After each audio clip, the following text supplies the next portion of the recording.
Hey, what's up, Move? Pastor Shane here, and I got a question for you. Have you ever found yourself in a time where you felt like you weren't qualified or you didn't have the tools to make it work, what you were going to do with the project? You just didn't have what it took to get it done in the moment.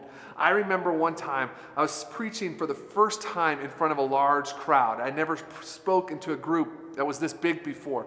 And the guy before me was just this big name speaker that everybody loved. And the guy after me was the speaker who I just respected, and everybody knew his name, and he probably wrote books or something. And then sandwiched in between them was little old Shane Marks, who nobody knew who they were, who was standing in front of the biggest crowd he had ever spoken in front of. And I remember speaking to God that day and saying, God, I'm not ready for this. I'm not ready for this. And it made me dive into some thinking about some of you are experiencing that right now. You're experiencing feelings and unpreparedness like you've never felt before. But God is still calling you to do something. And I want to read through a story in Matthew 14, starting in verse 13, when Jesus is about to feed 5,000 people. And it starts in verse 13, it says this. When Jesus had heard what had happened, he withdrew by boat privately to a solitary place. Hearing of this, crowds followed him on foot from the towns. When Jesus landed and saw a large crowd, he had compassion on them, so he began healing their sick. As evening approached, the disciples came to him and said, "This is a remote place, and it's already getting late. Send the crowds away so they can go to the villages and buy themselves some food." I love what Jesus says here.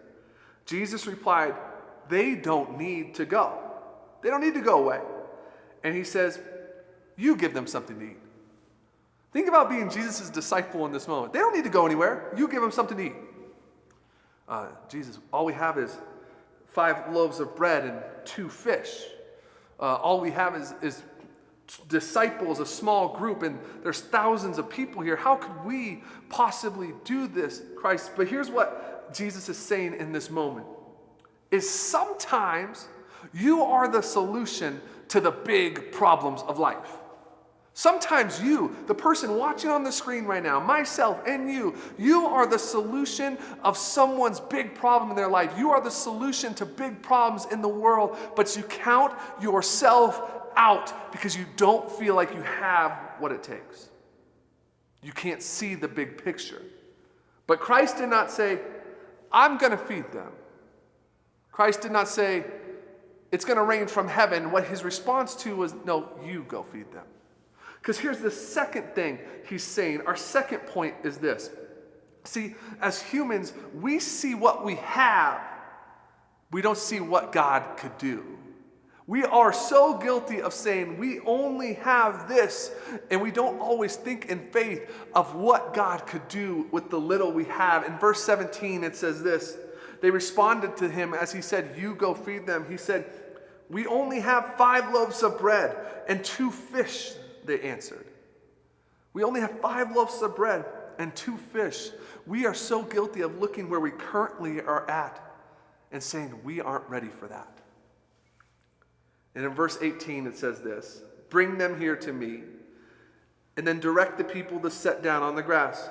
Taking the 5 loaves and the 2 fish, looking up to heaven, he gave thanks and broke the loaves.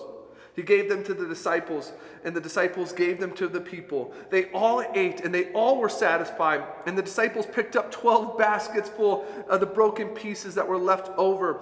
The number of those that ate that day was about 5,000 men. And that's not counting the women and children in there, because in this time they only counted the men in the numbers. So these 12 disciples took 5 loaves of bread and 2 fish to Jesus. They took what they had in the moment and they said, "Jesus, here it is. Do what you want to do with it." And he fed thousands using them. See, because Jesus didn't go walking around. He took what they had. He said, he prayed over it. He said, "Now go." My question for you is, are you giving, even if it's the little you have, to Jesus to impact the kingdom? Stop counting yourself out. Stop saying, "I'm not good enough." Stop saying, "I'm not qualified." Stop saying, "I don't have what it takes," because you have the living God inside of you.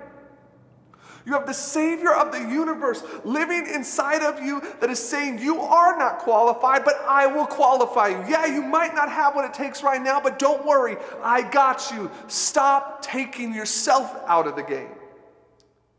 Stop taking yourself out of the game. I think of a basketball player who's on a team, and they look up, and the opposing team is all these giants, and some of us, when we see that, we say, Coach, take me out, I'm too short.